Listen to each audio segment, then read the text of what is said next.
Are you struggling for consistency in your sim racing? Does your iRating look like a roller coaster? If so, we have good news for you. The way to get more consistent is to first understand what you're doing differently than the professionals. And VRS is the answer. With our competitive subscription, you will have the telemetry, setups, tutorials, and everything else you need to fully analyze your driving. Our data packs and the ability to compare your driving with the best in the world will show you exactly where to adjust your inputs, change your driving line, and shave seconds off of your lap times. And our powerful and precise Direct Force Pro wheelbase and precision pedals are being used by some of the world's best drivers. All these champions agree that VRS hardware is not just the best on the market, it's also priced well below the competition. So if you're looking to upgrade to direct drive and the best pedals in sim racing, VRS is your answer. If you want to get better, get faster, and make it happen sooner rather than later, you owe it to yourself to find out why so many people are switching to VRS. You'll be so glad that you did. Visit www.virtualracingschool.com and learn why the best use VRS.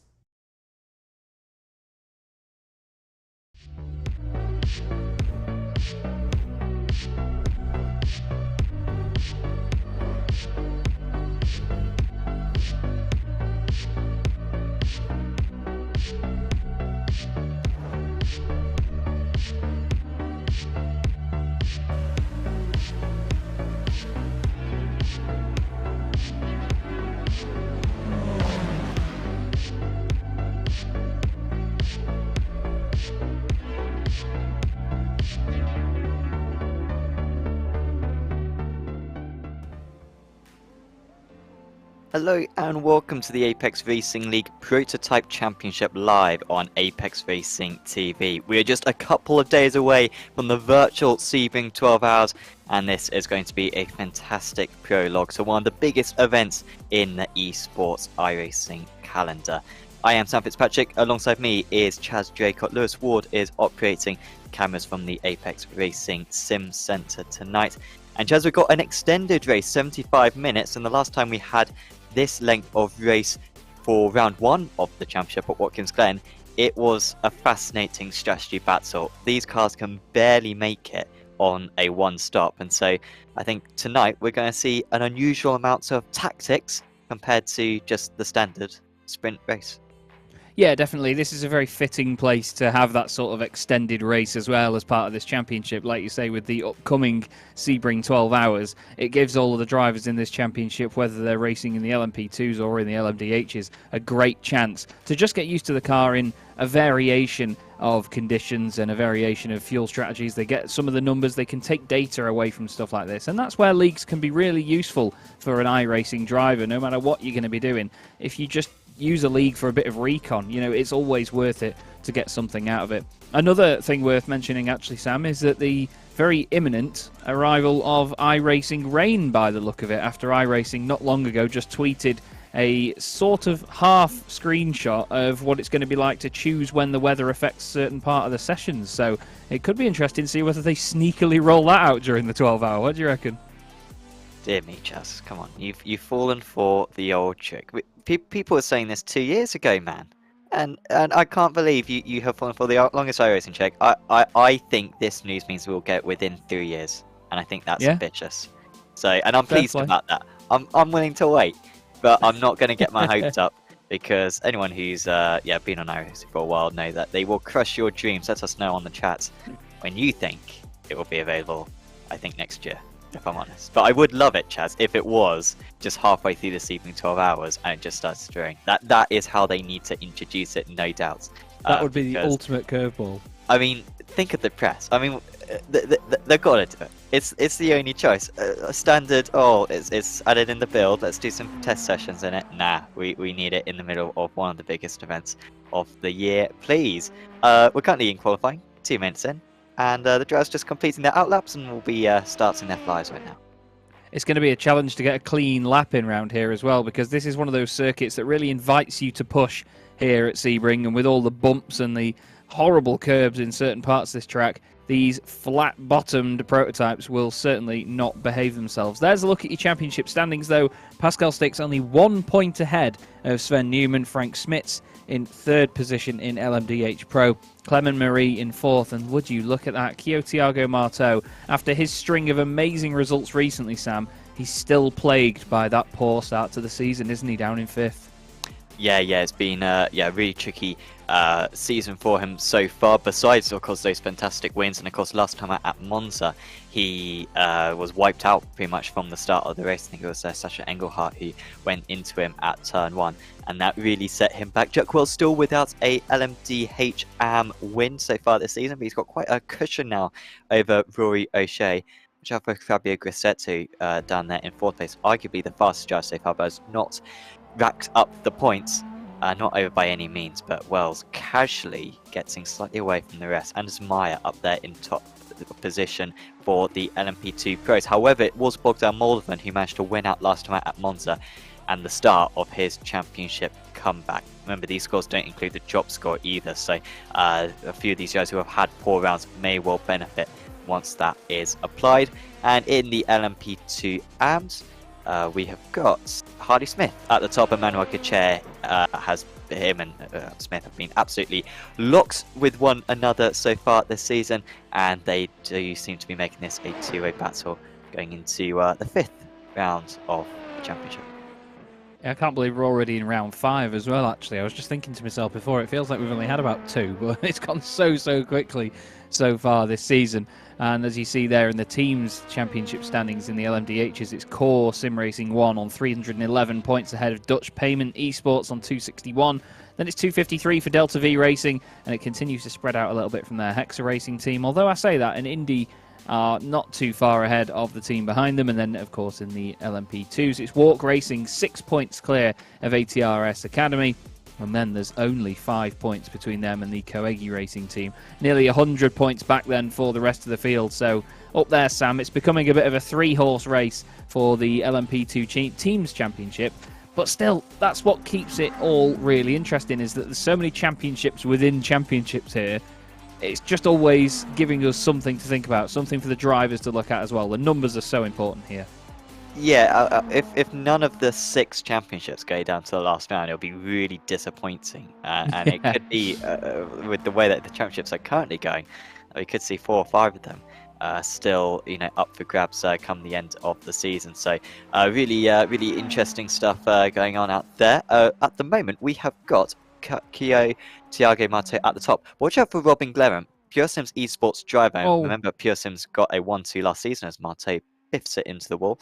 But Glerham, his teammates Kraft and Civi Sabo took the title last season in the ARL Prototypes Championship. That was in the P2 category. But Glerham joining for this round, and he is the highest I-rated. Apologies, the 4th highest I-rated LMDH driver, and so he should be very strong as he's pushing the limits all the way to the wall. Can he go to the top of the standings? He can by 0.2 of a second. Lovely lap there by Robin Glerham. And yeah, it's great to have another driver joining in that could potentially upset what these other guys in the series are doing. It's always exciting to have another fast driver at the front of the pack, a spoiler in the pack as we call them. Looking at the LMDH AMS, it's Kittleman that is currently fastest in that class there. And then in the LMP2 Pros, Anders Meyer is quickest at the minute in car 320. We look at him here. He's had a great season so far, as Anders, incredibly consistent. He's always up there and fighting, and he leads the championship with quite a healthy margin at the moment. 27 points over Bogdan Moldovan and Justin Adakonis. He's got 2 wins and 2 second places. It doesn't really get much more consistent than that, does it, Hell? I can't even get my words out, Sam. I'm so sorry. I'm stumbling over myself here because I've just tried to have a drink and I've spilt it down myself. I did. I mean, last time out, and I am alright to talk about it now without crying. Of course, I did have the humiliating moment of my commentary career, which was absolutely dreadful. I haven't actually been able to take myself to watch it back. It's absolutely horrendous. Anyone who tuned in for that one knows what I'm talking about. And Maya at the moment being beat by Andy Dawson, who is another new driver to the championship. So Dawson is the highest I-rated P2 driver. He's 7.7k which is about 2 of me and a bit. So he's very, very good, is Dawson, and he is racing for Race Clutch. But Anders Meyer, not necessarily the best qualifier in the series. He had a bit of an underwhelming qualifying actually last time out at Monza. He's not having an underwhelming qualifying here. He is up on pole position. Yeah, doing a solid job at the moment. There's a lot of drivers sort of in the middle of the pack that are championship protagonists at this point. We'd maybe expect to be a bit closer to pole position, but then again, you look at those 8 LMP2 Pro cars on our screen, just separated by 1.1 seconds. It's quite a long lap here at Sebring as well, so you can expect the gaps to be a little bit exaggerated over the course of this evening. And here is Robin Glerum again on our screens. Currently fastest outright, fastest in the LMDH Pros, and he is on a mission right now. Fastest lap of 142.21 over Thiago Marteau's 142.40. Here's Louis Araya, our very own Louis Araya, fastest in the LMP2 AMS at the minute, ahead of Emmanuel Gachea. He's just displaced him actually as he crossed the line last time round. Oliver Newbury is between himself and Gachea outright as well. Paul King is down there in 34th place outright for Ignium Motorsport, so he's not having the best time of it at the moment. Although I think, is Paul actually in one of... No, he is in the LMP2. For some reason, part of me could not figure out whether that was an LMDH or not for a minute there. That's really shown me that I'm not quite with it tonight. But still, Ignium Motorsport in their almost iconic livery now, looking very, very strong. They've been in a number of other leagues that I've been commentating on, and impressive everywhere. Look how close the drivers are getting to that wall there, Sam. They're really playing with fire doing that. I don't expect to see them doing that over the course of the race, do you?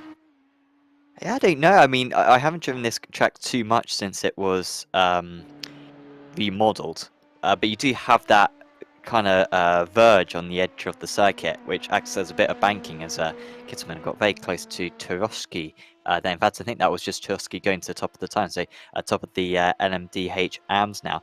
But I imagine that they're trying to clip that little bit of banking just to be able to hook the car around, sort of relying on that to drag the car out to the wall at the very last moment.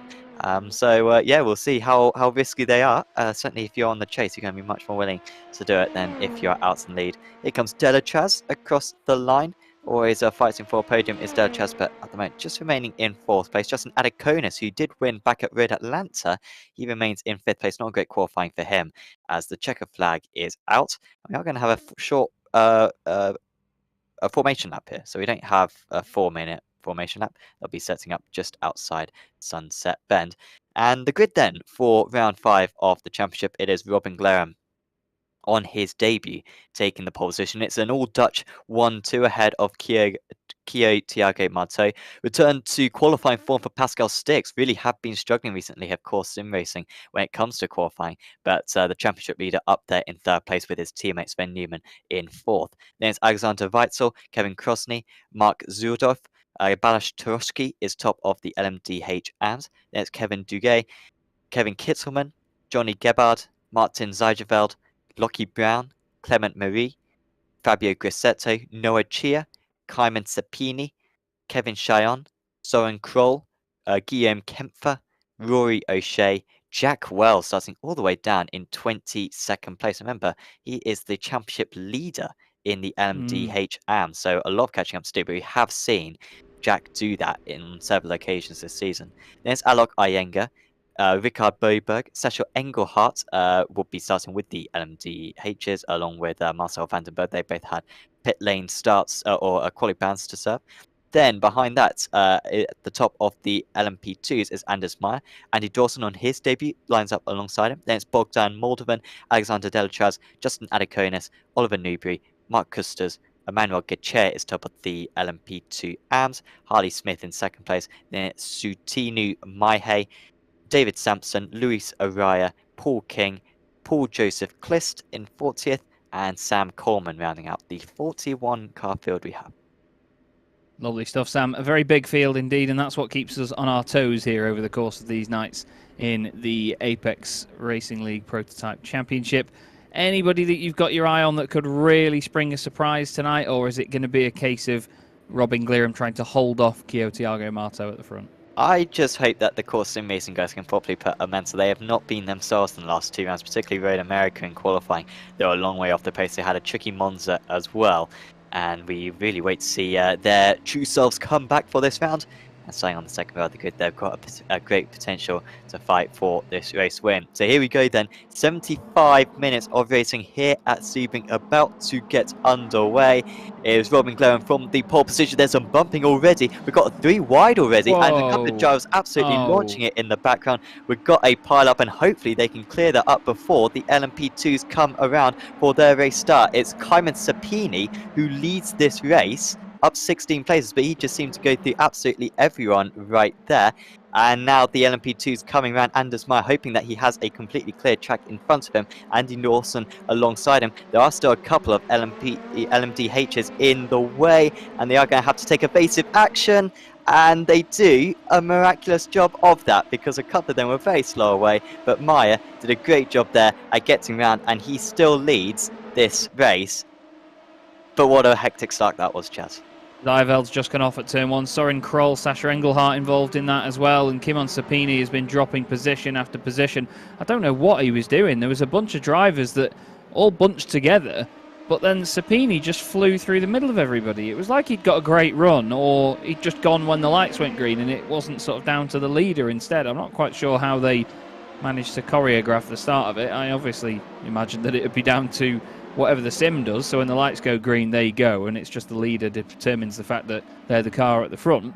Robin Glaren is that car at the front, ahead of Kyo Thiago Marteau, Pascal Stix. Balazs Tarocci has gained 4 places to be up into 8th outright. Rory O'Shea is another one that's flown up there. He's gained 13 spots from the start. Marcel van den Berg's gained 12, and he's in 14th place. So I think there's a few guilty parties there, to be honest. I don't think that it was just the Italian Kimon Sapini, but it was certainly him that made the very obvious sort of mistake there by flying through the middle of that pack. I'm not quite sure what went through his mind to think that was all right, but yeah, it's a bit of a shame to see that at the start of the race, because it's taken a bunch of drivers already out of contention. Yeah, I think maybe there was an initial launch that they thought was the go. By the way, that the drivers have a different start zone each round for each class. For the car class, that is, so LMDHs and LMP2s. And it is between, for this round, the bridge and the start-finish line, as we see Duguay going past Cheyenne, his fellow countryman. But it's between the bridge and the start-finish line, so, and it was, you know, the race leader who got to decide. So, odd one, because Sapini's on all the rounds. So, it was very strange why that one all happened. But fortunately, I say fortunately, I think that could have gone a lot worse, everything considered, because we have got 6 cars back in the pits. I think probably 8 were involved in total. They will have a faster pair that they can take, and they got 73 minutes to try to recover whatever they can from this round. Yeah, there's a few drivers as well in the middle of the pack that are still recovering. Andy Dawson is one of them. And then we've also got further down Mark Zuidhoff as well. I think actually it might have been, I think on my timing screen at my end, it's not quite put them in the right class, because Dawson is showing up there in 3rd place in the LMP2 Pros, but on my timing screen he's not, so maybe it's just a discrepancy between the 2 files, because there is Andy Dawson for Race Clutch. Gorgeous looking cars from the Race Clutch team, and that LMP2 is no exception. He's keeping Moldovan honest at the moment, and that's exactly what Anders Meyer wants ahead of them as well, because Meyer wants to take his 3rd race win of the season in his class. And if somebody can just chew away at the back of Moldovan's car behind him and just distract him for the time being, that is perfect in a long race like this. We've seen a lot of that this season, haven't we, really, Sam, with drivers getting distracted by others and getting held up in the process. Yeah, and Moldovan performing at a terrific level, as Kevin Chayonis had to come into the pits. But Moldovan had to work. It felt like it was pretty much a perfect race for him, and he just about beat Anders Meyer. You do question where he's not going to be able to produce that type of performance for the second half of the season, as we are just seeing Johnny Gebhard there, ahead of Rickard Boberg, and Jack Wells making his way through. He seemed to get through that first lap incident all clean. In fact, he's the one getting past Rickard Boberg at the moment. So I think Wells lost a little bit of time. He did lose a place to Boberg, so he maybe had to get on the brakes particularly hard, but is now coming back, and you can see that the field spread already. A few of the drivers going through Tower Bend, and yeah, getting into the second half of the circuit, whilst Wells is still at the hairpin as it stands. But yeah, it has spread out this field for this slightly longer race. Remember, one pit stop it should be needed for the drivers. The tanks can go approximately 35 to 40 minutes, so you don't have a whole lot of playing with, and if you can extend it by 1 lap in this first stint, it could well help you out for your pace later on in the event. Yeah, that's it. You've got to think about the big picture in races like this, and anything that you can take away from the first stint will most definitely help you in the second stint. And, you know, sometimes in these sorts of races we have 3 stints and it all becomes a bit of a snowball effect from there. Here's Louis Araya, currently 3rd in his class, chasing down Paul King of Ignium Motorsport. I was correct, by the way. Mark Zoidov is in the BMWs. He's car 108, which should have given it away to me. Look at the neons on the front of the splitters on these things. Looked like something out of Pimp My Ride for a minute then, and it was certainly very flamboyant from Louis Araya as he kicks the rear end of the car out round the right-hander. Manages to hold it together. But yeah, the wonderful sunset lighting effects of iRacing doing wonders there. There was a league I was commentating on the other night, actually, with the Toyota GR86s.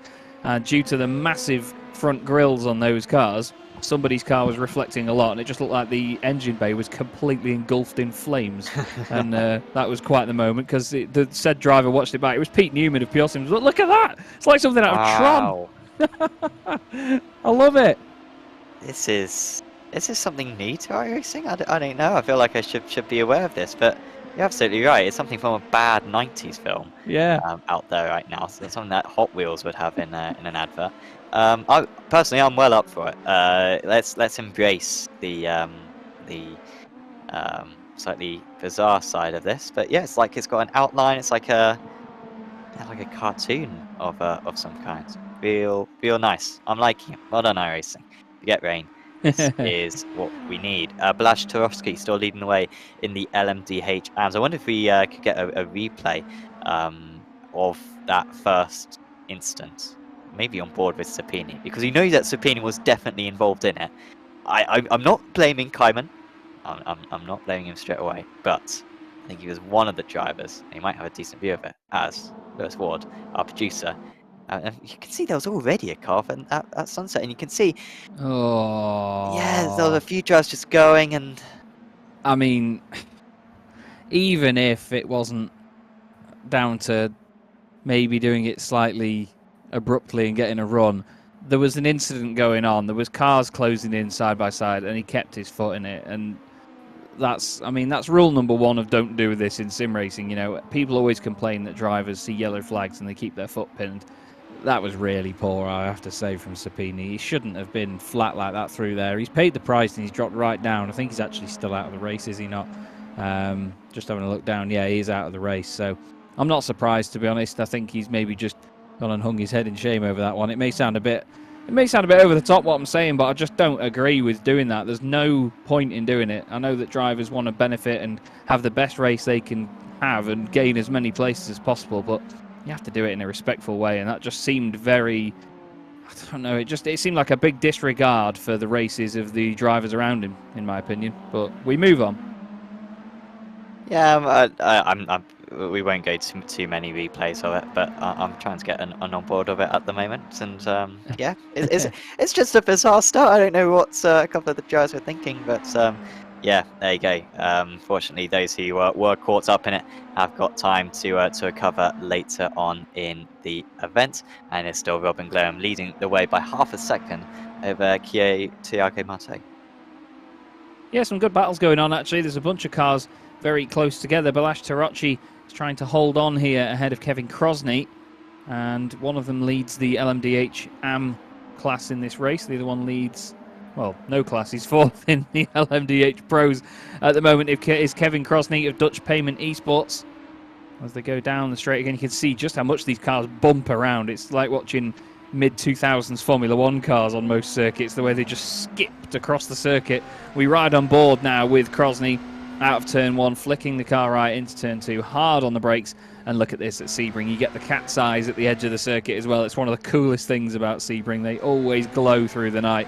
It makes night racing very impressive. That curb on the right-hand side that we just went over there, that can be a real sticking point for cars like this. If you just bounce off it too much, you end up getting thrown into the bridge on the left-hand side, or you overcorrect and go into the bridge on the right. hairpin. Again, very tricky. It's always a challenge here to make it past anybody cleanly on the exit there, because even once you've made it through the hairpin, the circuit goes right, left, right very quickly, and it's not an easy place to leave space for your competitors while also keeping control of your own car. But look how these machines, Sam, they make it look like a stop-start circuit here at Sebring. It's rather amazing, isn't it?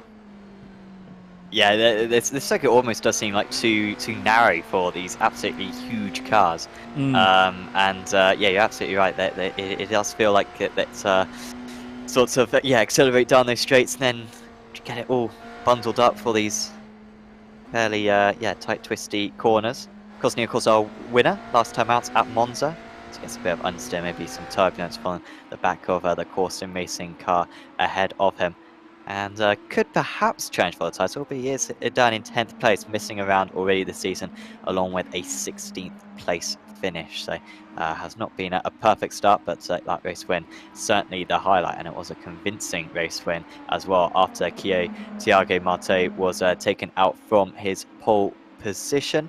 And Marte still holding on the back of Robin Glover. It's not an easy to overtake circuit, I would say, this, Chaz. I think there's a few kind of opportunities where you can overtake. I think the hairpin probably the best one, and then you've also got Cunningham Corner, maybe Tower Turn, but that's probably ambitious in these cars, and then also Sunset Bend, obviously.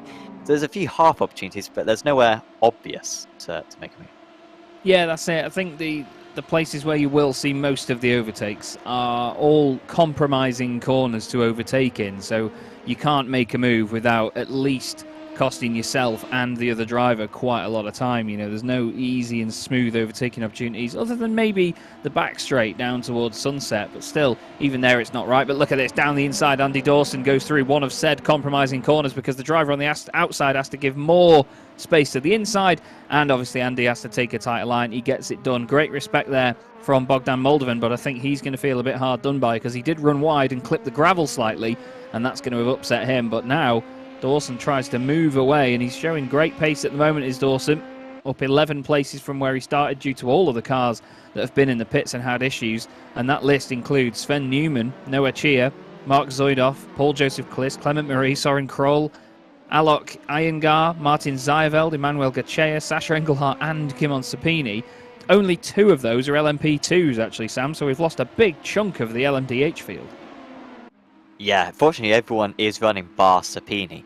So yes. Really good sorts of resilience from the drivers out there. They want points. Newman second place in the championship, only 2 points, or only 1 point, apologies, off the lead. He's going to be a fair bit more of that, as Duque really can't be pushing it that hard. The Sunset Pen for this entire race, not leaving much space on the outside whatsoever. Newman knows that he needs as many points as he can possibly get after already a poor result back at Road America earlier in the season. We'll be desperate for that. But a good move, as you were saying before, for Dawson, gaining that place back off Moldovan, which he lost in the very early stages, as Turochki is under huge pressure from Kittelman. I think Turochki might be going for a move, might be losing a position here to Kittelman, who is partially alongside him. But for now, the Hungarian is holding on to that position. Kittelman looks to the inside, not much of a braking zone into Cunningham Corner, and for now, they remain 1 and 2. And we look back now from Balázs Turochki. Right behind him, Kittelman sticking to him like glue, and this is for the lead in the LMDH AM battle. Fabio Grassetto behind them as well. Let's not forget, Grassetto's had a few exciting races so far this season. He's going to want a victory out of this. Kittelman's gained 4 places so far. Grassetto has gained 8. But look at the way that these cars make these corners just look like they're not even there.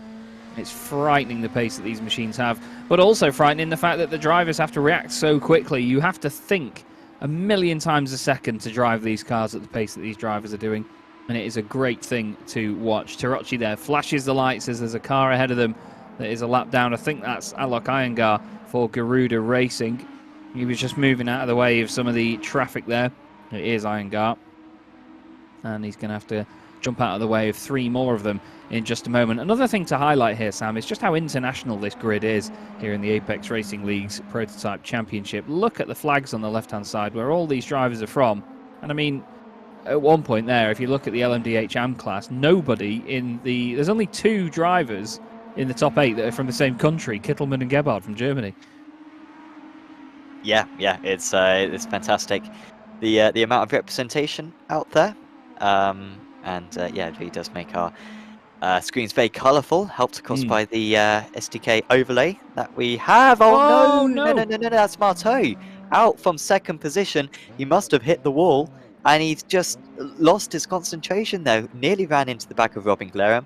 Had to take evasive action, and Thiago Marteau, after a poor Monza round, needed to get back on winning form. He's not going to win tonight, and here it was, just, I don't know, probably Glerham maybe breaking a little bit earlier, but that's just a lack of concentration in my mind, Chaz. Yeah, I absolutely agree. You know, he's been so close to the back of it. Off. Oh, Grassetto. Well, I said he'd been exciting, sometimes too exciting for his own good, and unfortunately, that theme has continued here. It's just on the exit of Cunningham Corner. Oh no, Marteau is there on the outside. Marteau was still there, and Grassetto was going across back to the racing line as if Marteau had to back out, and there was no reason for Marteau to back out. Unfortunately, it's damaged Grassetto's car quite badly, as you see here, the way he's moving it through the final couple of corners. Look at that front right wheel, it's barely even hanging on, and that's a massive, massive shame. But the braking zone to Cunningham Corner, it's a difficult one, because even though you're sweeping round to the left a long time before you straighten up and then slam on the brakes, there's always this sort of residual bit of momentum still being shifted from the left to the right hand side of the car, and it can really upset you on the brakes. And it just took a millisecond there for Marteau to lose the rear and luckily not hit Robin Glerham. It would have been even worse if he'd have gone back into Robin, but it was the way it hit the wall. It hit it completely side on, and you and I both know, Sam, that can cause more damage than a front end hit straight on into the wall, can't it? Yeah, and these extra pit stops that they're going to have to make, these are extra pit stops. It's not a case that they're just going to be able to fuel up to the end.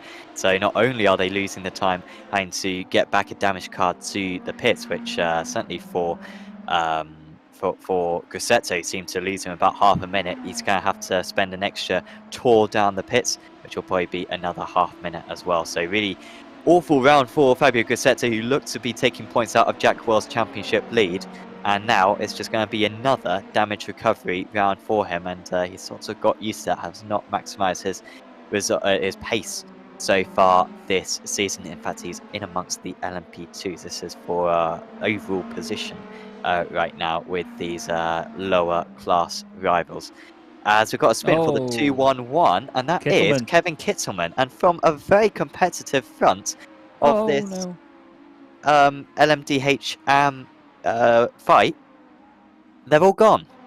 And this has very much been the story of the season, because Jack Wells, not doing a whole lot, he's not going to be far off the podium now. And that was too much curb there from Kittelman.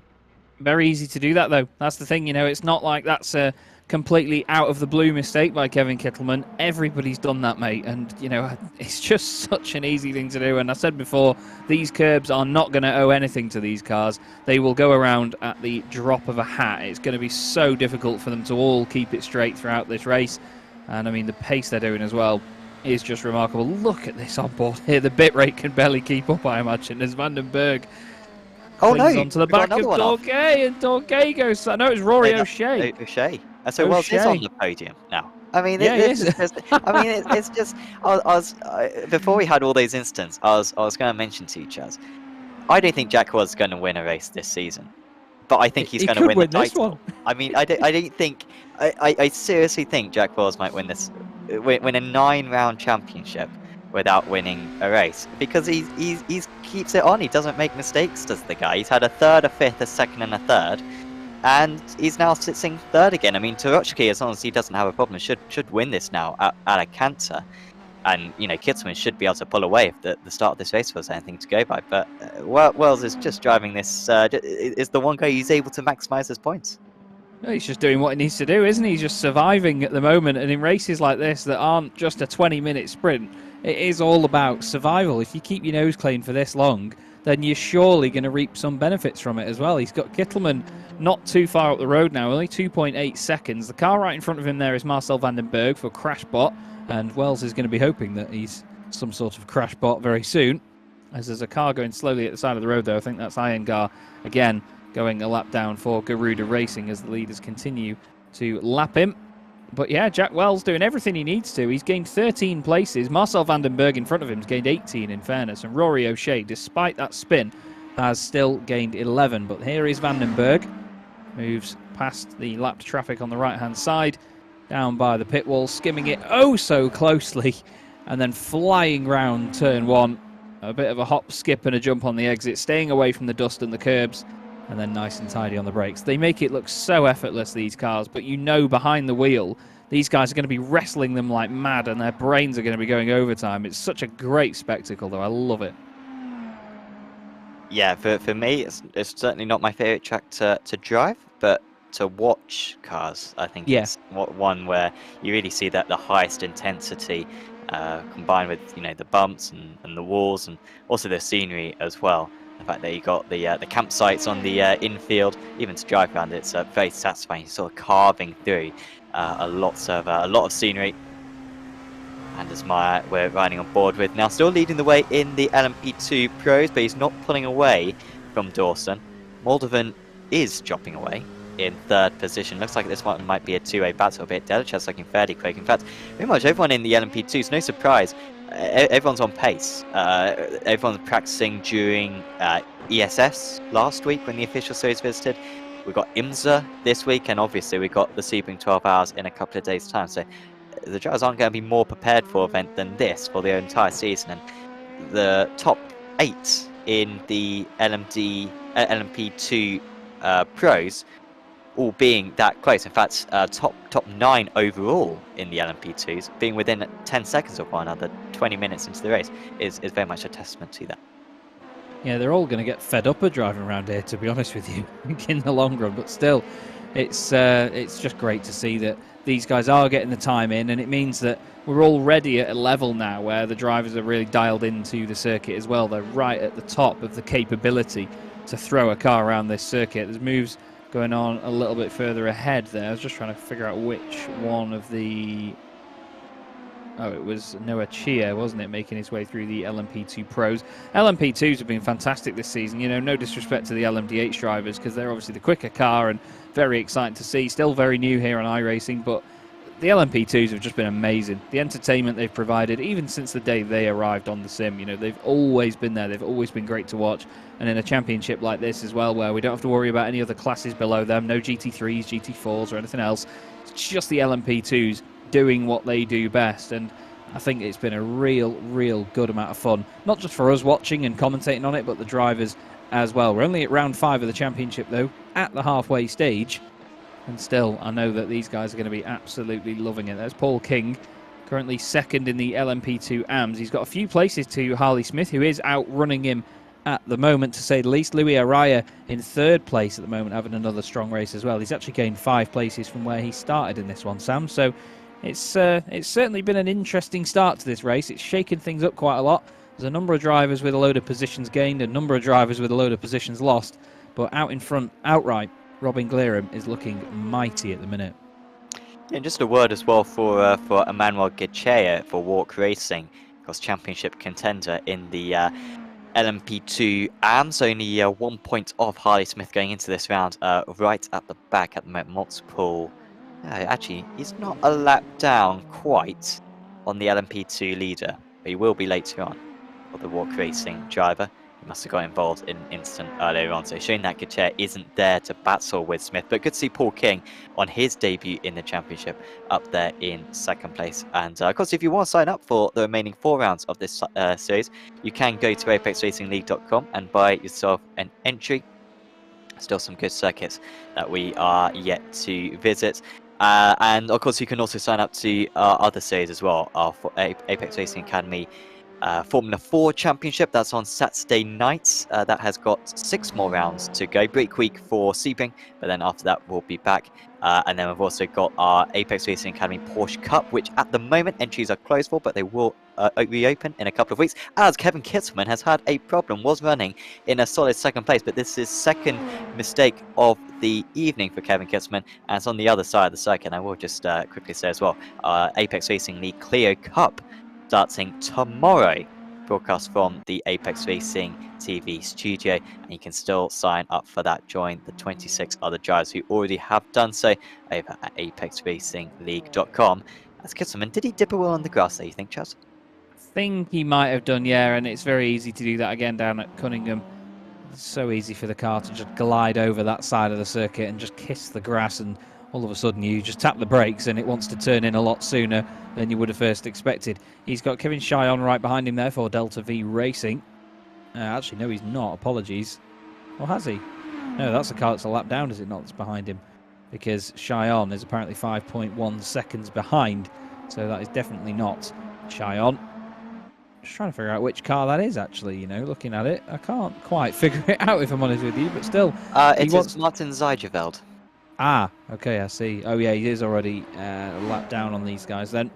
As it's all kicking off, and wow, Kittleman comes out of that one a position ahead, and all of a sudden, it's Guillaume Kempfer now that has lost out in that. He's been overtaken by not just the car battling for position with him, but the car a lap down as well. Yeah, all of a sudden it seems to go from a two-way battle to having 4 cars all very close to one another. It can be very dark by the end of this race. You can see the headlights already illuminating this Floridian circuit. Is that what you called it? Floridian? Or have I just made that up? I think so. It sounds like it's some sort of weird element that's only just been discovered, but I agree that it would be Floridian, yeah. Yeah, there you go. And yeah, it's all looking very nice, albeit we don't have those nice highlights that we had earlier on in the race. Now 4.3 seconds ahead, but Pascal Sticks will be delighted with how this race is going. I've occasionally looked at Kyo Thiago Martin. It's very much a similar story to last time out. So Marte setting fastest laps fairly regularly, but with the field that much more competitive, it seems tonight he's not going to be making his way up easily, as Dawson has taken the lead in the LMP2 Pros, it seems. Anders Meyer, I think, has made a mistake, and it has set him back. Here we go. Let's have a look at what's happened then. Dawson coming down hard onto the brakes into the hairpin, and oh, dearie me. So it was just an honest mistake by Anders Meyer. Just went a little bit deep by the look of it, didn't he? And I mean, it's very easy to do that on the brakes here, but it's not something that we often see from Anders, is it? It's not really a mistake that he makes very often. Let's have a look again on board. Oh, it's just that tiny snatch of the brakes as he's going down the gears. It's a painful moment, isn't it? Because all you can really think to do is slam on the brakes even harder, and the car just carries on going in a straight line, doesn't it? Yeah, that seemed to be quite late as well. And yeah, once the tyres were locked, he did absolutely everything right. You know, he straightened out the car, he kept it on the circuit, but it was too late by that time. Sometimes it is tempting when you miss your braking point for that, just to go flat out and take the alternative route, but that's actually surprisingly slow, is that route, and by the time you do get back on circuit, you then have a slowdown to serve. So very much advised against at all costs. Even cutting across the grass is usually a better plan. Clement Marine, or that, making his way past a few of those LMP2s. Here is Kyo Thiago Marte. He's on the back of Jack Wells. A reminder that the drivers score points for their class position, so this is 4 points, and it's only a matter of time, really. Marte already with a pit stop, remember, and he is going to easily get past the British driver. Yeah, it's down to car class, isn't it? So even if you're in an LMDH AM car and you finish ahead of a pro, you will score points based on your overall position amongst the BMWs. But if you got overtaken by an LMP2, that wouldn't change how many points you got. It's a bit of a strange one to explain, but it's when you see it on paper, and you have at least one of us doing an all right job of explaining it. If we can get the words together to do it, Sam, then you know it makes sense in the end, don't you? It's one of those things that keeps the championship interesting from many different angles. Yeah, it's certainly the best way to do the points. And so I have gone on a little bit about how Jack Wells hasn't won a race so far this season. It doesn't really necessarily matter that much, because potentially he might win a race in 7th position over someone in his class who finishes 8th. That might only be 1 point. It's not exactly a big difference, but it's still something to observe. because it would be remarkable if he did win the championship without winning a race. It would really show his consistency as Sven Newman with a big slide and another big slide, and that is why he is down. Well, that's not why he was down in 18th place. He's down in 18th place because he got wiped out at the start, but that is why he's even further back now. He's, yeah, over half of that behind the leaders now. Yeah, it's gutting for Sven Newman after what started out as such a dominant performance at the beginning of the season. Such an incredible drive early on. He looked almost untouchable, you know, with his teammate Pascal Sticks in there with him as well, able to benefit from having two teammates together at the front of the pack. Unfortunately, in the long run, it just hasn't worked out for them with results like this and mistakes and getting involved in incidents. He's been in the wrong place at the wrong time in many circumstances, though, hasn't he? And that's the thing in a championship like this. It's not always down to just being the quickest. You've got to have a bit of luck on your side as well. As the field is largely separated out, I'm just trying to see if there are many battles going on. Harley Smith has got Sutine New Maihe fairly close behind. They're not far behind Mark Custers. These three drivers all lapping within a tenth and a half of one another on that last tour of the circuit. Interesting that David Sampson's not had a little bit of an underwhelming round so far. I don't think he got involved in any mess at the start, but David, who I believe is racing in Sebring 12 hours, being his very consistent self, David is a remarkable driver in whatever league we seem to broadcast at avoiding incidents. I don't think, and I mean this is a curse I've ever heard on, anything I've ever seen him actually involved in a crash. He's very good at avoiding them, very smart driver, and it has helped him in the championship, but at the moment it's lacking a little bit of pace. I mean, I say that, he's only 20 seconds off the lead. It's just that this LMP2 field is just goating out here right now, Chaz. Well, I mean, you've tempted fate there, Sam. Flipping heck. You've absolutely... Dane did it a few weeks ago. I'm sorry.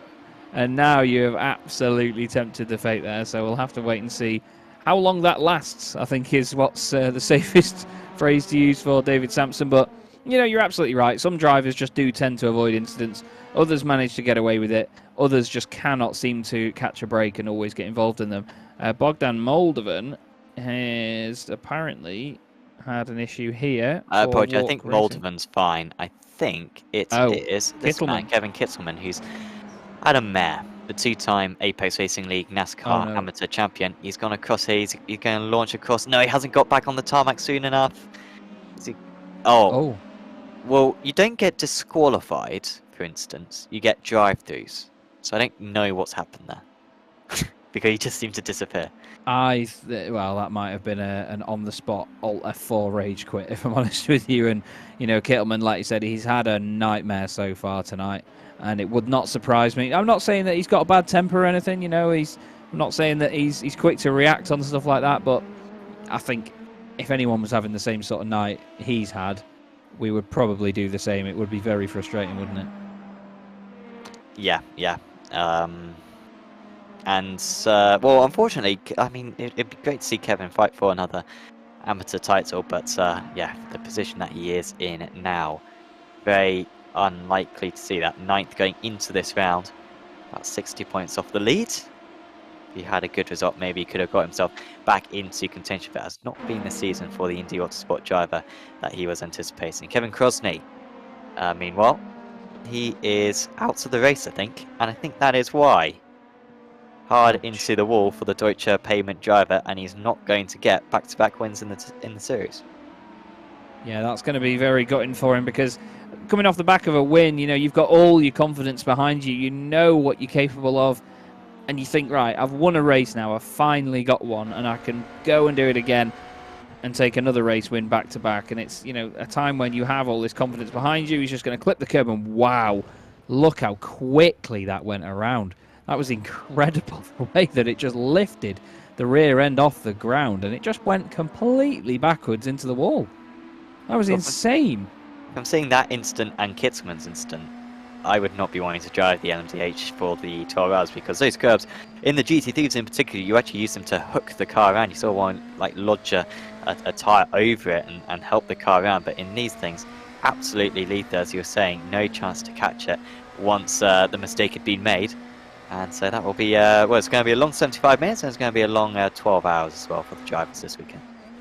Yeah, it certainly is, and I agree with you there, Sam. I don't think I'd want to be driving that either, to be honest with you, seeing how well it reacted, or how not well it reacted to that curb, because at the end of the day, if it goes around that quickly, and it's only a couple of millimetres that can make that difference as to whether you are on the curb, whether you're not quite, or just maybe a bit wide of the mark, for example, or whether you do just hook a wheel over it, with the speed these cars are doing, it's surely hard to react quickly enough to make any sort of adjustment that wouldn't spin the car anyway, if that makes sense. You know what I mean? It's just, they're right dancing on the edge here, and that's exactly what was happening there, and unfortunately the edge was, well, stepped over. Well, if they are going to crash and get damaged, now is a good time to do it, because we are pretty much in the pit stop window. 40 minutes of this race remaining, and just as I say that, it's almost as though I know what I'm talking about, Chaz. Alexander Weitzel comes into the pit, and he's our first man to pit. Duguay also coming in. This is early. You got to think they've done 35 minutes. You're going to have to do 40 minutes now to get to the end of the race. So, yeah, maybe just wanted to get some clean air. Maybe they had an extra lap or two of fuel. But if that was as far as they could go, then they probably won't make it to the end, because doing an extra 5 minutes in the second stint is... that's 3 or 4 laps, really. And we didn't exactly have a formation lap either. We had one corner of a formation lap. So, yeah, we're going to be tough for those guys to get to the end. But meanwhile, the leaders, Glarham and Styx, able to continue out there. And Marte's still unable to get past Vandenberg. He's waited behind him for a few corners now, but nothing obvious. I wonder if we'll see Marteau into the pits this time out in order to get slightly off kilter. Yeah, that's the thing. When you do get stuck behind a car like this, you've got to be thinking about the long run and thinking about the traffic that you're in.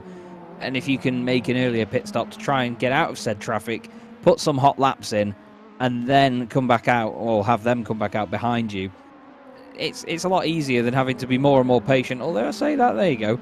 Thiago Marteau sends it down the inside, then gets past the lapped traffic. And now is Vandenberg going to come back at him? Look at this from the LMP2s here. It's so close. So tasty. Looked like Vandenberg had a little bit of a four-wheel slide there. The car just floating a bit sideways. You can hear the rears on Thiago Marteau's car also stepping out. He's just pushing hard now, isn't he? He's trying everything he can. I still do think that you're right, though, Sam. He might come in this lap as well. He might just say, you know what, stuff it. Well, I was just thinking that, of course, Marteau did make that pit stop earlier on, so I wonder actually if he'll push it longer, because he's got probably another 8 laps of fuel left in that car, because he pitted on lap 9 of this race, so he'll, if anything, want to stay out longer in order to take advantage of that extra fuel he has at his disposal. So he might be saying some very quick times, Marteau. We'll explain why he's been so quick if the others have been fuel saving a little bit. Glem's still staying out, but sticks in as well, and Tarochki, so they're going to have to go for a longer second stint. But Glarham easily going to make the halfway mark of this race. Absolutely fantastic news for the man who has led from start to finish, who got pole position as well. And now 32 seconds clear of everyone else, a bit before the pit stops have been complete, as they get past the 492 car of Paul Joseph Clist. Second time I've seen an Olympus car having to get out of the way at Gendabian curve, and I would not be surprised if we see the Pure Sims driver in on this lap. Yeah, I mean, like you say, he's done the impressive bit, and he's managed to open up the lead while still saving enough fuel to make it to the halfway point. You and I have both seen it before in endurance races like this, where drivers have pushed very hard and not quite made the halfway point. They've used too much fuel, but he's able to go for another lap beyond this as well. So he's cracking on with amazing pace and still able to do enough. There's a car coming out the pits there on his right. He leaves enough room, though, to get by and makes the corner absolutely fine. But yeah, first appearance this season for Glarham, and wow, what a great addition to the grid he has been. He's on a mission now. But look at how quickly it's gone dark here, Sam. There's been certain angles where it doesn't look like it's getting that dark at all out there on the circuit. But when you go on board, well, you can definitely tell that it's really turning into nighttime now. Yeah, something that I've just noticed as well, because we've got a couple of Guillaume Kempfer was that driver just behind. And Kempfer, despite running, I think, a fairly clean race so far, coming out of his pit stop almost behind Andy Dawson, leader of the LMP2 Pros. It's only a lap between the leader of the LMDHs and the LMP2 Pros, which really does demonstrate the lack of difference in pace. I'm still used to the LMP1s and LMP2s, which would be 2 laps ahead by this point in the event. So yeah, not a huge difference, and we will see them guys only a lap down. The LMP2 is only 1 lap down at the end of this one. Lockie Brown into the pits. I think there may have been a slight off as well for Pascal Stix, but he hasn't lost any positions out of that, as here is Sam Coleman for ATRS Academy. Yeah, Sam unfortunately he was sat in the pits for 35 seconds actually, so it doesn't look like he's had a major issue. Similar Here is Stix is off. Let's see how bad this one was, or whether it was just a little flicker on the time tower. Oh, the gravel. Nah, it's nothing. Oh, I think he got away with that one though, because I mean, again, you and I have both seen in our time on iRacing, Sam, that gravel can absolutely throw you off the road into the distance. You know, we've both seen people fly in both directions there. There was even a meme a long time ago of Mark Woodhouse to the song Shooting Stars that Dave Crozier famously made a video of Mark as he hit the wall and went completely skyward into space after having a moment there. And since then, I've never wanted to touch a curb less in my life. Yeah, particularly on lap 1s, you see it so often where you got maybe 2, 3 wide, someone dips a wheel onto that gravel and all that dirt, and spinning back into the circuit. Seen that a fair few times. Tonight it was pretty much before we even got to the start-finish line that we had problems. Pascal Stix will lead a lap. Doesn't mean anything. Well, actually, is he leading a lap? No, Jack Wells still hasn't come into the pits himself. In fact, Glarham is still ahead in all that. So that's how far ahead Glarham was, because Stix has already... apologies, Stix has already made his pit stop, hasn't he? So I'm getting all confused between the two core sim racing drivers, so Stix and Newman, but that's a legit second place then for Pascal Stix, and it's just Jack Wells who was able to go that extra lap, who now leads by 13 seconds. Impressive, very impressive, isn't it? And that's the thing, you need to be able to not just make up for the pit stop, for example, but just have the pace in and out of the pits as well, to just carry on where you were. You know, it's so difficult as a driver to set pace early on in a race, come into the pits, and then get straight back on with it. As, oh dearie me, battling here in the LMP2s. Anders Meyer involved in this. That's Bogdan Moldovan next to him as well. As through comes the LMDH. Amazing opportunism there. But wow, very scary indeed for these guys. I think that's Alexander Weitzel that's just gone through. They're still side by side through Cunningham Corner, and on the exit now, Meyer is going to be on the inside, then back to the outside as Moldovan down the inside. Is he going to make it stick? He's not. Meyer carries the pace around the outside. Amazing racing between the two of them here at Sebring. And Meyer's now going to be back on the inside. Then it's going to be the outside. Then it's going to be the inside again. This is just the nature of this circuit. One way, then the other. Fantastic battling can be had round here. Meyer still sticks to the inside. Doesn't quite have it done. Goes way out wide. Tries to get the run down the back straight. Moldovan's in front. And it's not going to be easy for him. He's going to get some great slipstream down towards Sunset. But wow, what a great bit of racing that was between those two. So much respect between these two. They are the two favourites for the LMP2 Pro title, and we saw a very similar race to this for the race win last time at Monza, and we're seeing it all over again. That is Moldovan though ahead. Finally, these guys have made their pit stops, and that could be a decisive move for second position and continue Moldovan's strong form after that race win last time out. He needs to be beating Meyer consistently, and that is what he is doing at the moment, albeit 9 seconds off Dawson ahead. Meyer will try to stay in the slipstream for as long as he possibly can. So pit stops have all been completed. Everyone in the field has made a pit stop. Still Glarham leading ahead of Stix and Weitzel in the LMDHs. I had a slight ooh earlier on because Jack Wells might win an LMDH AM race here, because Balázs Tarowski had an awful pit stop. He lost 25 seconds. I'm not sure why. May have been a speeding penalty, but he has now got some catching up to do, because he was 15 seconds ahead of Wells. He's now 7 seconds behind. So Wells, from absolutely nowhere, the guy qualified so far down, he might get that first race win of the season due to other people's mistakes. You know, no disrespect to Jack, but he's needed a few favours, but here he is at the lead of the field. Fantastic, isn't it? Like I said earlier, you just got to survive and be in the right place at the right time, and that's exactly what he's done. You know, he's held on, and he's just got on with it tonight, and it's just great to see that he's getting the rewards for that now. We were both expecting him not to score big points tonight based on his starting position in his class. I think it was 22nd overall, wasn't it, that he started in this race. He's gained, yeah, it is actually, because he's gained 15 places now into 7th outright.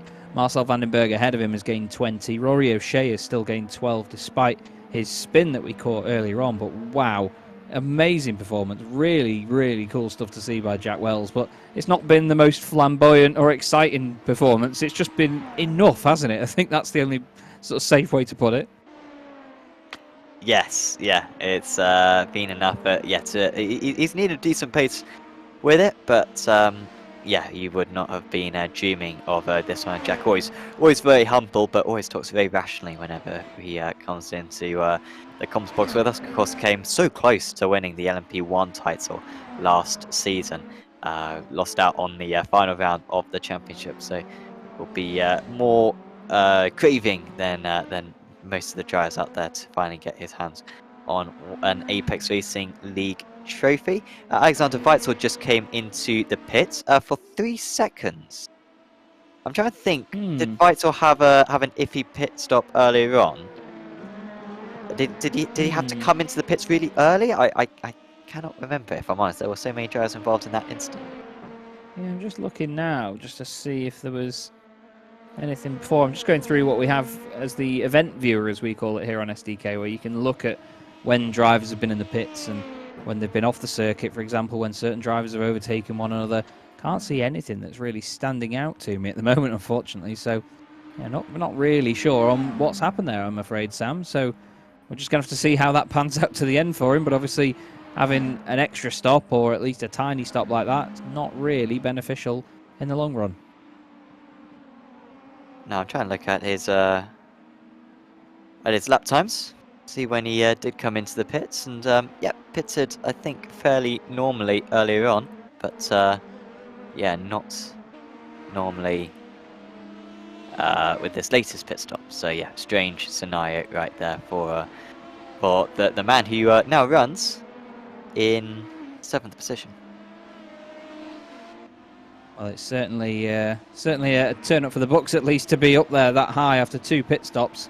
But like you say, if one of them was just a quick splash and dash, then maybe it's not that detrimental to his race, at least. But still, 6th in class, he's got Jack Wells in front of him, and right now he's got one of the LMP2s. And again, just that shot there showing the size difference between these 2 car classes. I mean, the BMW, it's very wide, it's very long, and the LMP2 is just, I mean, it's not a small car either, but the BMW makes it look tiny, doesn't it? It really makes it look Ginetta-like, it's that small.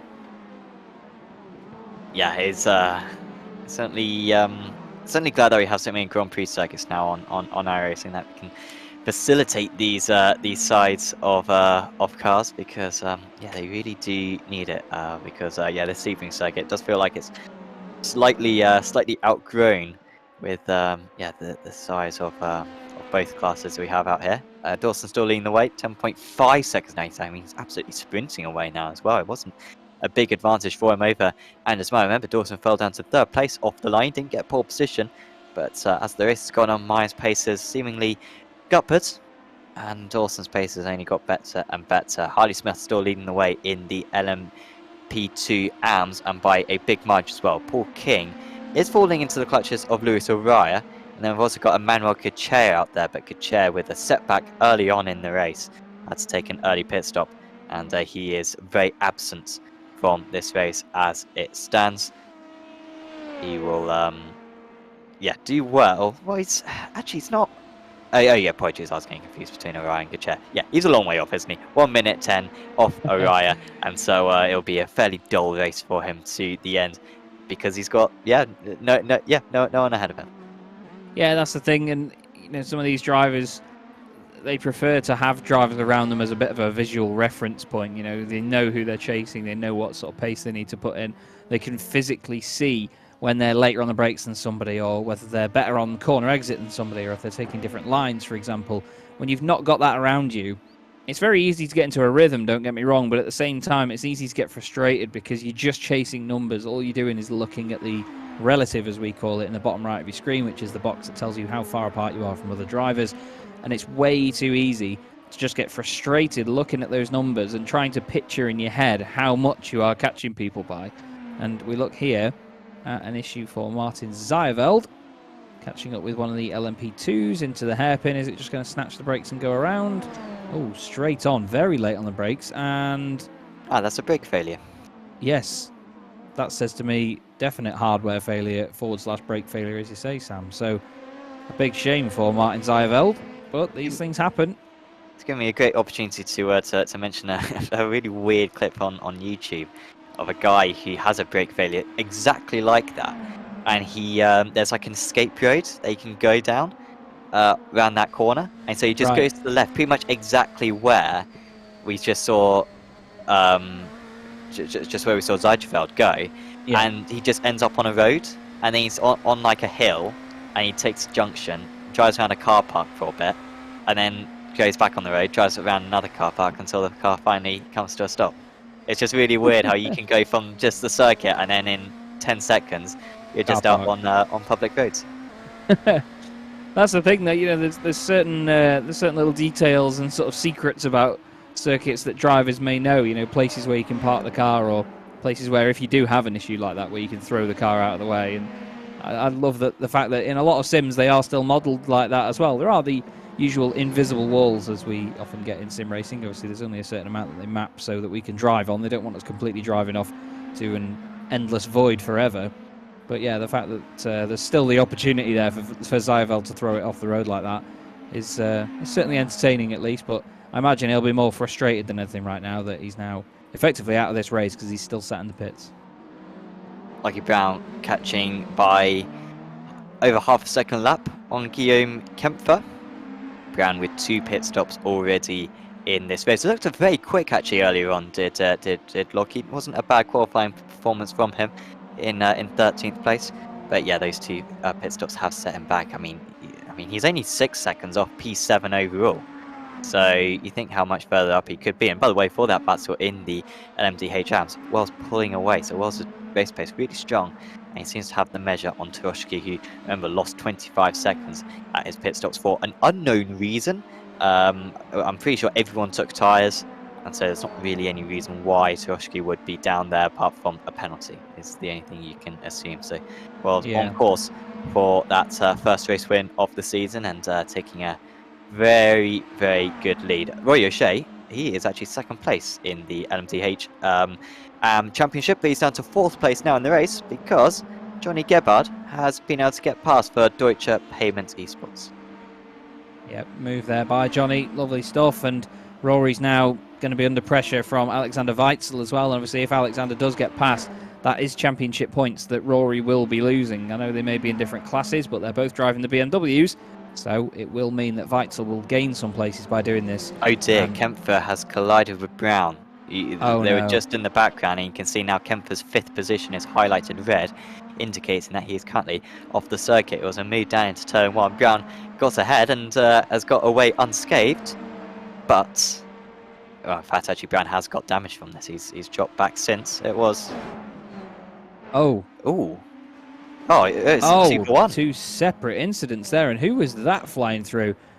It was not Kittleman, was it? No, Kittleman's not in the race anymore. It was his teammate, I think. It looked like a similar car anyway.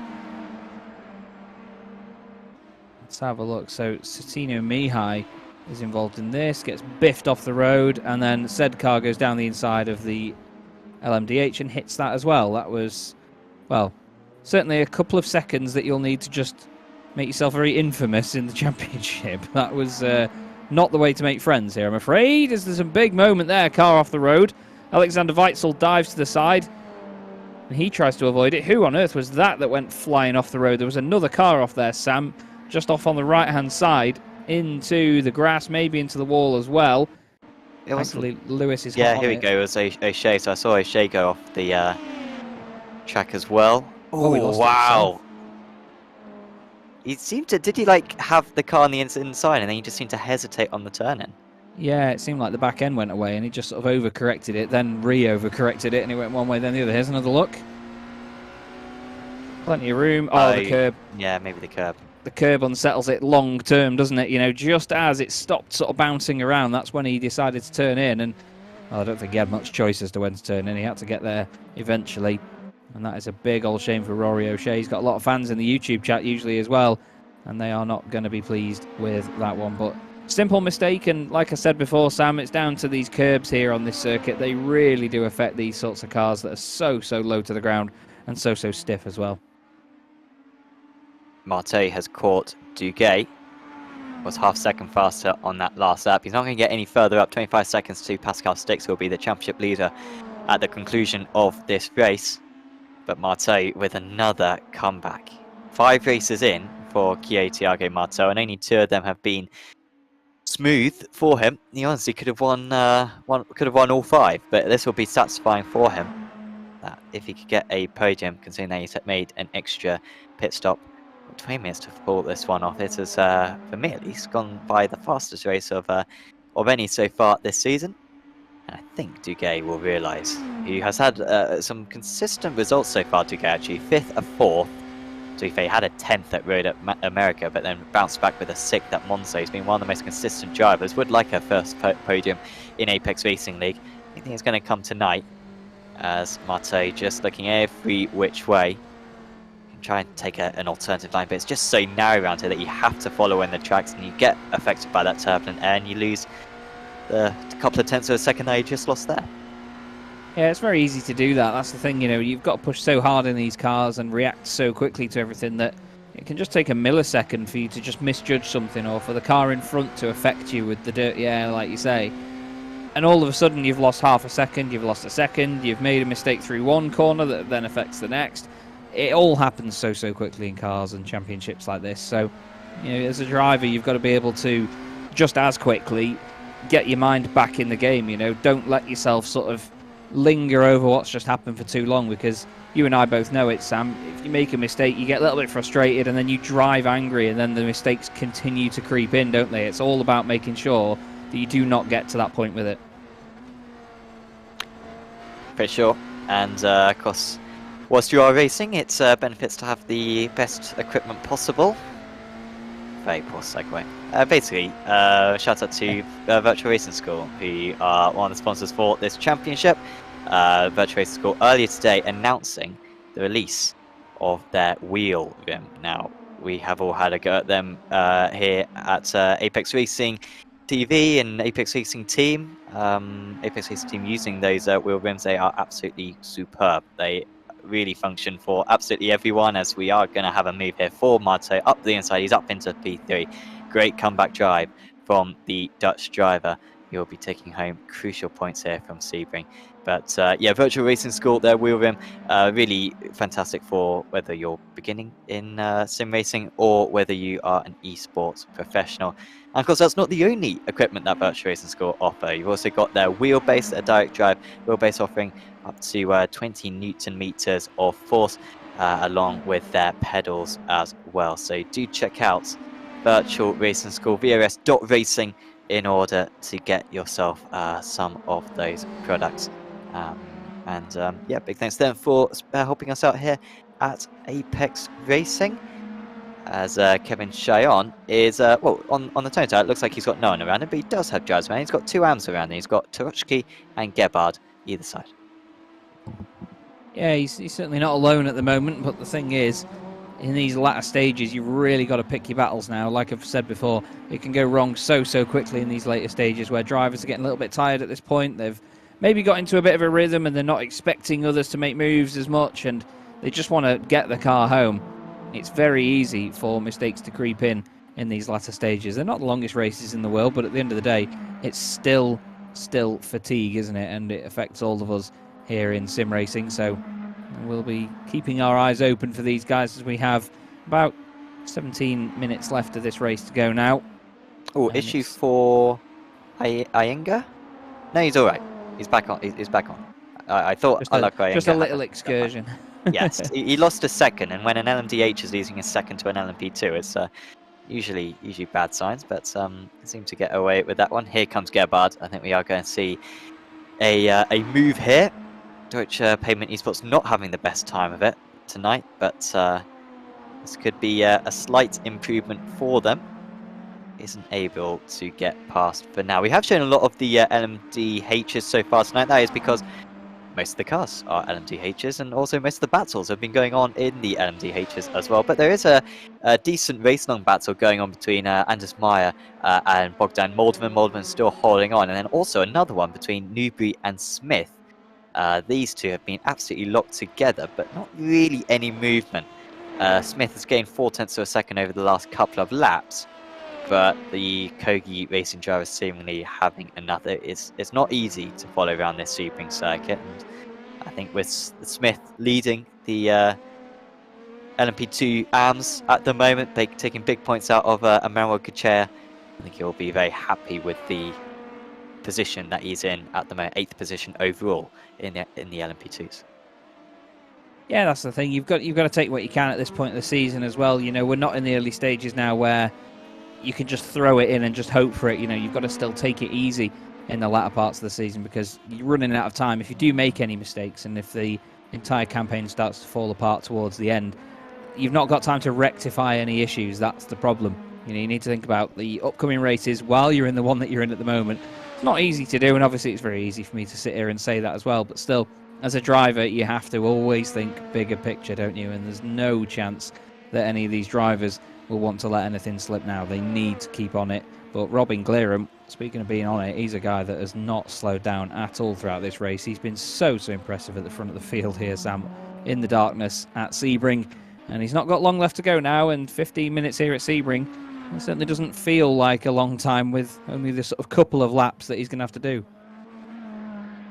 And it's just great to see as well Pascal Sticks back on form, because he's really been nowhere the last couple of rounds. 9th place in the previous round of the championship was a miserable Monza round for him, but clearly being able to put in the preparation needed to get on pace, and really as this race has gone on, he has been matching Glerum on the most part.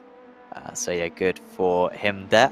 Who was that? I think Kevin Crosney just went off the circuit for a moment, but he was sort of by himself anyway. It was Crosney, here it was, and is it going to be just one of these small dirt excursions? Come on, have a slide, Kevin, to make this replay and me talking about it worth it.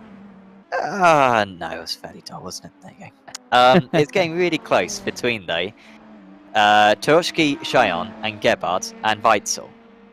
They were close before, but they're getting even closer. Weitzel gained by a second on these drivers last time out, and they are all now in a massive queue. And there's some traffic to in amongst these drivers as Cheyenne tries to go defensive, and they are all horrendously slow behind Balazs Turoshki, who, as this race has gone, has struggled a bit more with his pace. Cheyenne and Gebhard can't do anything about it, though. Weitzel will undoubtedly do something about it with the pace advantage he's got.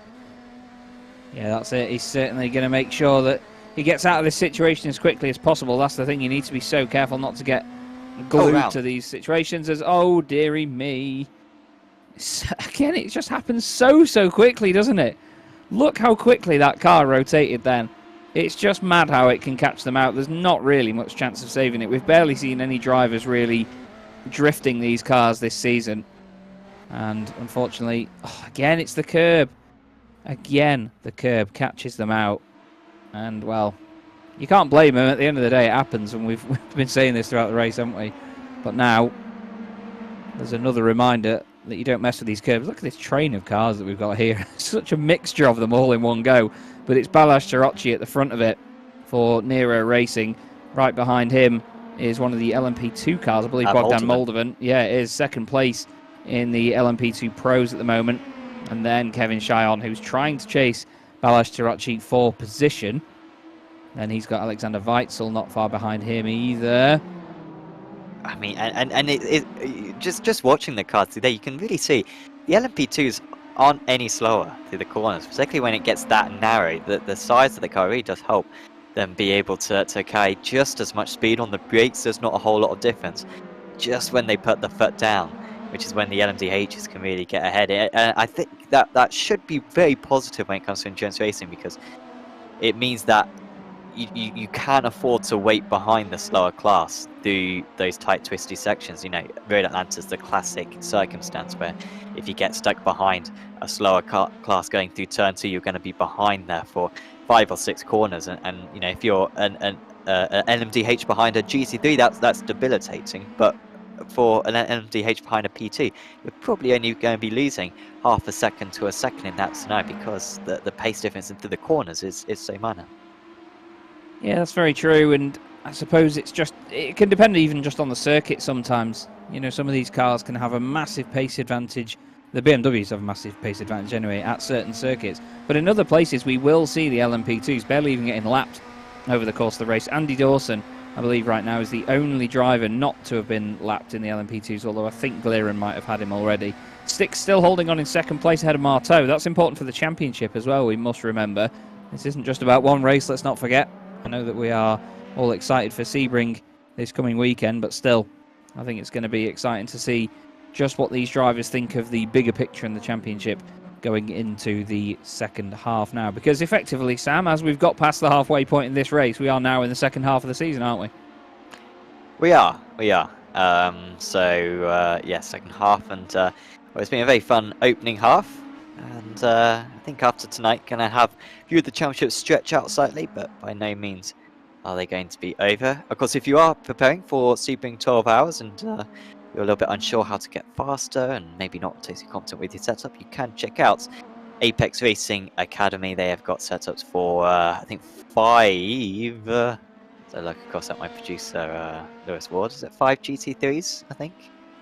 6 GT3s, plus the P217 and the LMDH BMW as well.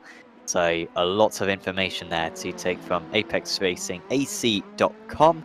Get yourself a subscription now, bronze, silver or gold sub, and you can get for a driver or as a team as well. It is absolutely essential if you want to get quick on iRacing.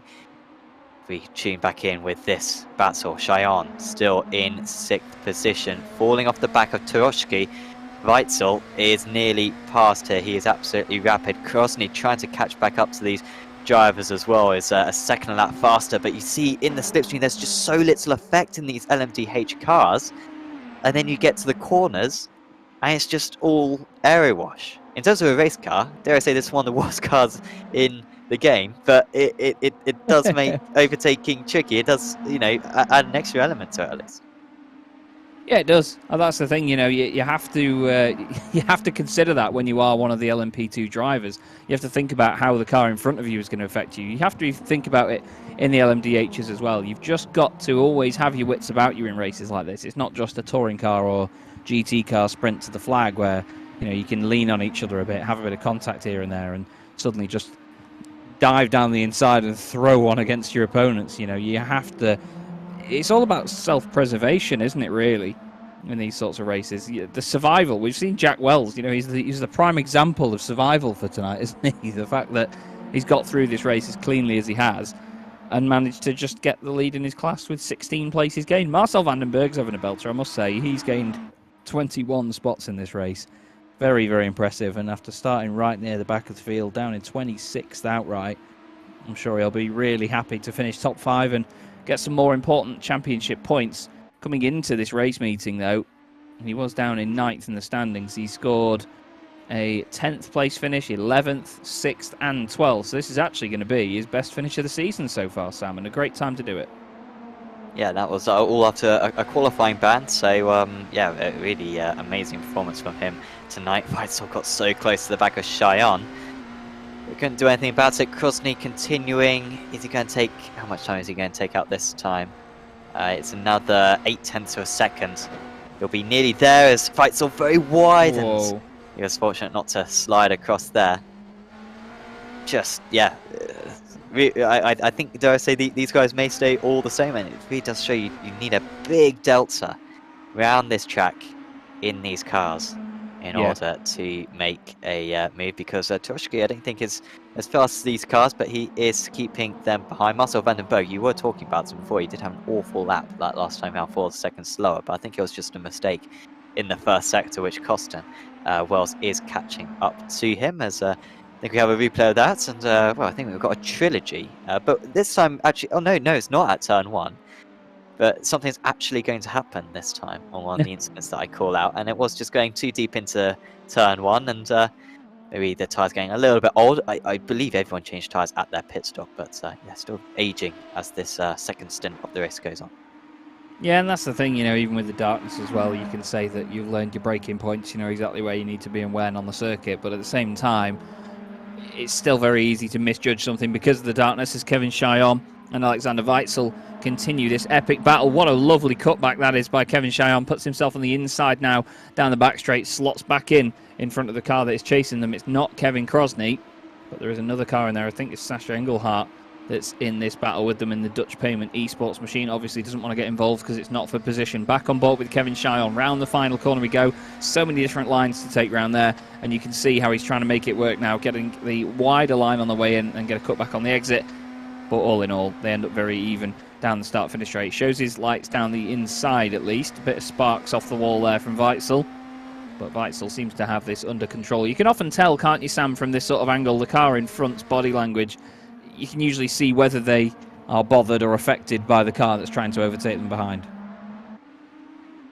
Yeah, and certainly not going to be bothered Weitzel by Chyon because he's sprinting away right now, and Weitzel's really showing just how much pace he had that entire time, but just couldn't get past, and in the end had to get very creative through Genderbian curve and into Le Mans curve as well to finish the move off. He will catch up surely to Balázs Tarkowski by the end of this race. Already got that gap below a second, because it does get a little bit confusing. You can check out the link in the description below, which will show you all the standings just based on overall position, and you can see a little bit easier with these battles between pros and AMs. That, of course, is provided by SDK Gaming, who provide our overlay, and you can see the track map and the timing tower. Fantastic elements. This is the WEC overlay. I must say it's probably my favorite overlay that SDK provides because of the just the lack of space that it takes up. It's everything see-through. You just got text over the top of sorts of the base sim,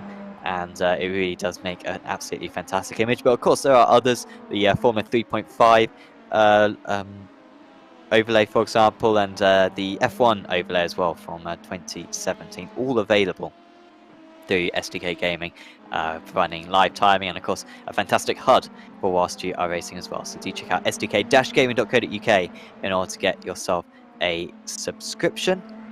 So we see our surely first time race winner Jack Wells, 13 seconds ahead now of Balázs Tarkowski, who has been caught up by Alexander Weitzel. I think Weitzel will be desperate to get this move done nice and quickly, Jazz. He does not want to get stuck behind. You can see that he's over a second lap faster, is the pro driver. Yeah, I think this move might still be tricky. Yeah, that's the thing. You were saying it before, there's not many obvious places to overtake on this circuit, and there's not really many places to overtake that don't compromise the pair of you. Look at how close quarters this is here as we ride on board with Alexander Weitzel trying to get round. That was the LMP2 Pro class leader, wasn't it? That was Dawson that they were just overtaking there. So big things at stake there if that goes wrong for either of them, but still manages to do it very nicely as Balázs Tarkowski blinks in and out. He is going to pop back up again, I believe. He's just shown back up on my timing screen again. But he's actually... No, still... No, he's behind these guys now. Did he... was that a hardware issue that has then meant that he went off the road and then back on? Did he go off to the left and then reappear? Well, we know he reappeared behind them, but when he was invisible for a second there, did he go off? Now, everyone always seems to think that it is always down to connection, is when people blink in and out like that. But if your hardware has failed and it's not connecting or communicating any data to the server and it's not sending anything out, that can also give the same effect. So I think maybe he's had either a screen freeze or some sort of issue there with his PC that's just suddenly stopped. And it's not often that people get away with that like he's just done. He may have lost a place, but he's still in the race, and that's the important thing. Tarkowski will be frustrated that he had a chance of keeping those two drivers behind. He's worked so hard over the last 20 minutes, really frankly, since his very long pit stop earlier on in the race to fight with these guys, tooth and nail, pro drivers, to keep them behind.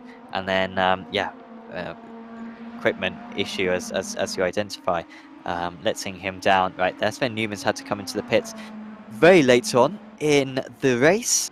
There he is. I think this is actually a drive-through penalty because he was very close on instance earlier on. Once the drivers get 20 instance, they get a drive-through penalty.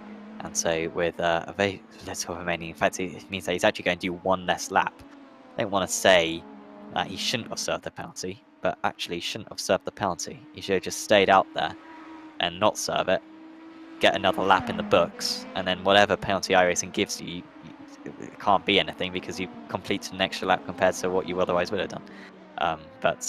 Yeah, it helps when you got a track map to identify exactly the repercussions of all that. Yeah, that's the thing. I suppose he wouldn't know where the leader was. He wouldn't know what the repercussions would be. So he has to just not chance anything and just throw the car into the pit lane. He's not had a great night at Sven Newman, unfortunately. Down there, a lap down, 10th place in class. It's really not what we're used to seeing from him.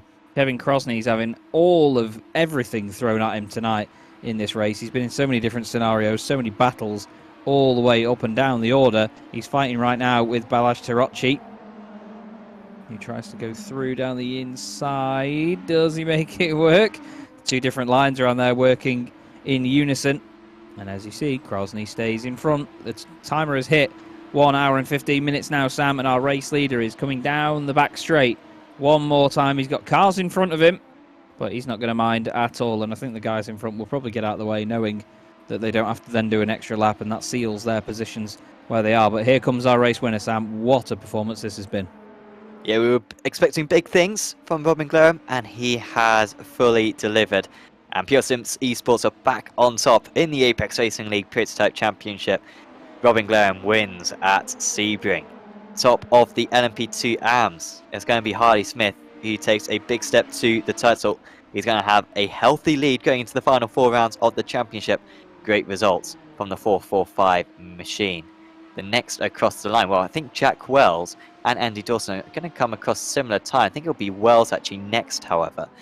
And this guy, I was speculating he's not going to win a race for this entire season or for qualifying.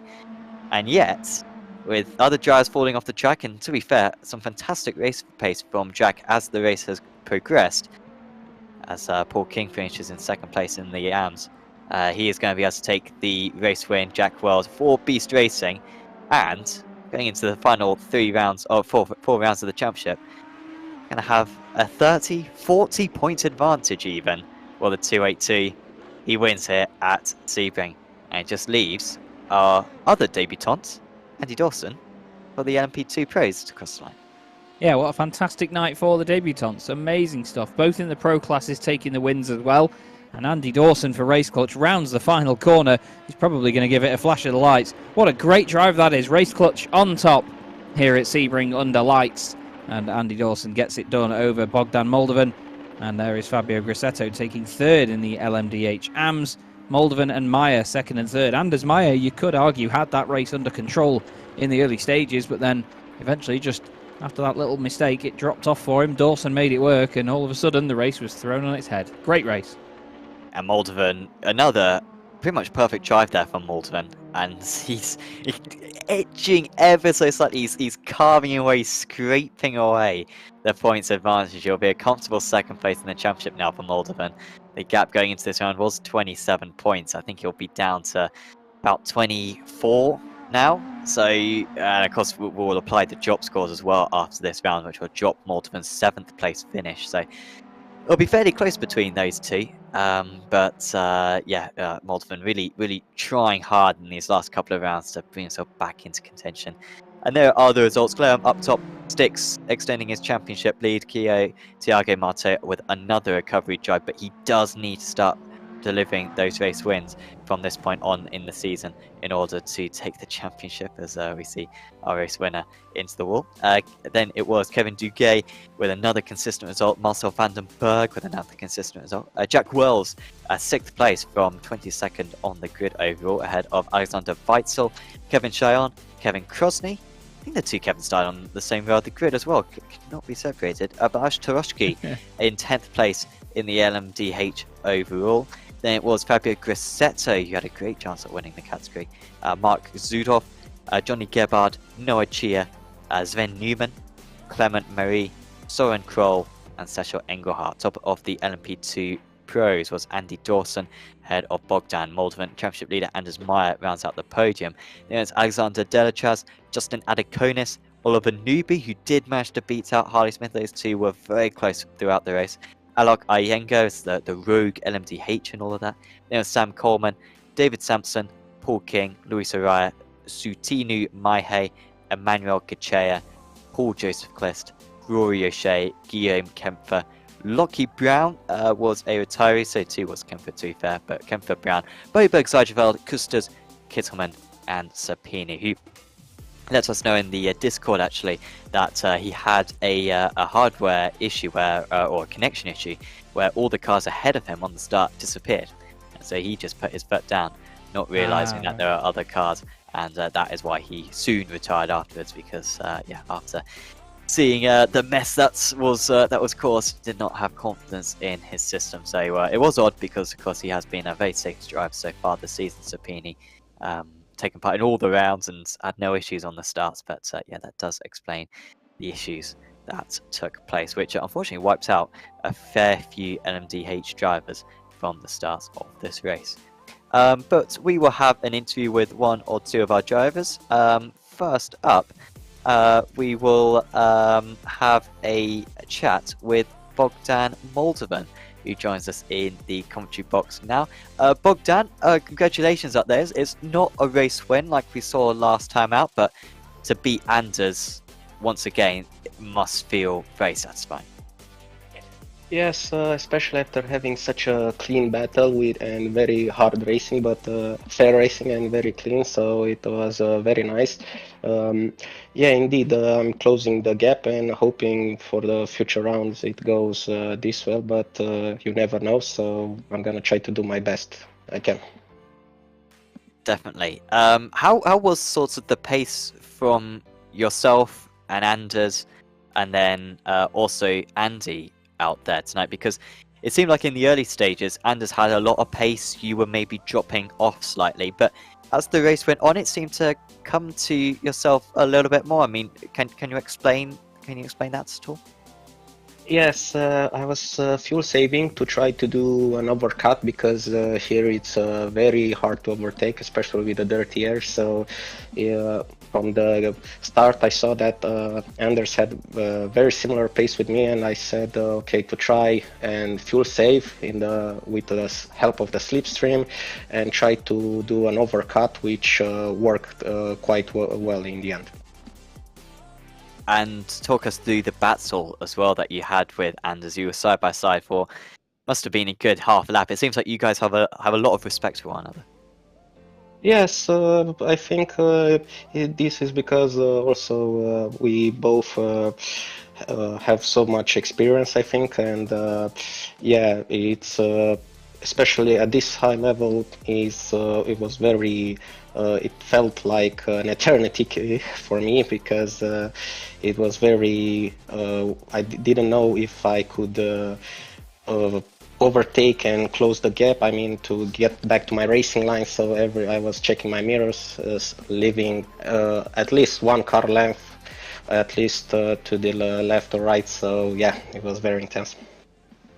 And talk us about your team for Saturday. I assume you're racing. I mean, who you teaming up with in walk racing to tackle the 12 hours? With Mihai Șuțeanu, I'm teaming up, and maybe C2. It's gonna be a bit hard, because only two of us are available, so we do like a 6-hour stint each one of us. So it's gonna be a bit hard, but I consider the experience I gain here and also the preparation, it's gonna be very good for the 12-hour race. Well, we wish you the best of luck for the 12 hours, Bogdan. Hopefully you can have just as successful a race as you had tonight. Is there anyone you'd like to give a shout out to? Yes, to the team manager, which helped me in the race, which kept me updated very much on the situation, to my family and my friends. Awesome. Well, thanks for having a chat with us, Bogdan, and we'll see you back next week. Yes. Bogdan Moldovan there, your second place finisher and second place as well in the LMP2 Pro. Is going to be a tight one for that championship. Next up, we are going to drag in Luis Araya, who joins us now in the commentary box. Luis, congratulations, another podium in the books for yourself. First up, take us through that race start, because I'm not sure if you had a fantastic view of it, but it was absolutely chaos in the LMDHs, and by the time that you guys came round, they were still sorting each other out. Yeah, I was wondering why Anders left so much space, but looking what happened in the start-finish line, I think it was a good thing to do, because it was full of LMDHs in front of me, and they should not be there at that moment. So it was a little bit scary, because we didn't know if it go left or right, or if they're going to move or anything. So yeah, it was a very interesting start to the race, you can say. For sure. And then as the race progressed, you were making laps. How was this Sebring circuit? Because it looked like a lot of drivers were making a lot of mistakes, particularly over the curbs. Have you been able to find a decent rhythm, a safe rhythm, as the week of preparation has gone on? Unfortunately not. I feel I have lost the pace over the weekend, so I have driven a lot faster earlier and everything, so I don't know what's happening, but I'm struggling to find the pace. Looking through my lap times and everything, I see I lost almost a second on my average lap time that doing earlier, so I don't know what's happening. So yeah, so it's going to be exciting to do the 12 hours this weekend. Absolutely. Are you teaming up with Paul for that, or are you teaming up with some of the other Olympus guys? Some of the other Olympus guys, we are teaming up, and we're doing the 12 hours there. Awesome. And so we absolutely wish you the best of luck for that one, Luis. Is there anyone you'd like to give a shout out to? My teammates at Olympus Esports, and of course Paul as well, that joining me here this series. So yes, and to you guys, of course, for doing the broadcast. Awesome. Well, thank you very much, Luis. Thanks for having a chat with us, and best of luck for the weekend. Thank you. Luis Araya there, your third place finisher in the LMP2 AMS. And for now, it seems like that is pretty much all our interviews. So actually, we haven't gone that much further than what we usually do for our hour-long races. And Chaz unfortunately has already departed, but it leaves me to round out the broadcast. Of course, if you've enjoyed this broadcast, do please leave a like on the video and subscribe as well to the Apex Racing TV channel. Also check out our social media as well with Apex Racing TV and Apex Racing League, because we are posting constant highlights from each of our races, updates in regards to all the Apex Racing League series when entries are opening. And do certainly check out all those social medias, and particularly check out tomorrow's stream. We've got, for the first time, 2 back-to-back studio broadcasts. We have got first up the Apex Racing League Clio Cup for the first time, and then following soon after, the return of the Apex Racing Academy Porsche Cup. 2 very exciting rounds. Do check that out on the channel tomorrow, starting from 1840 GMT. Going to be a very fun evening of action, and of course loads more action as well coming up over the next few days on Apex Racing TV with SRF Weekend Warriors and several other series all starting very soon. So do check that out, and thanks to our sponsors as well, Apex Racing Academy, SDK Gaming and Virtual Racing School. But for now, from myself, from Chaz Jacob and from Lewis Ward, we are going to say goodbye here on Apex Racing TV. We will see you back next week at Monza. See you then.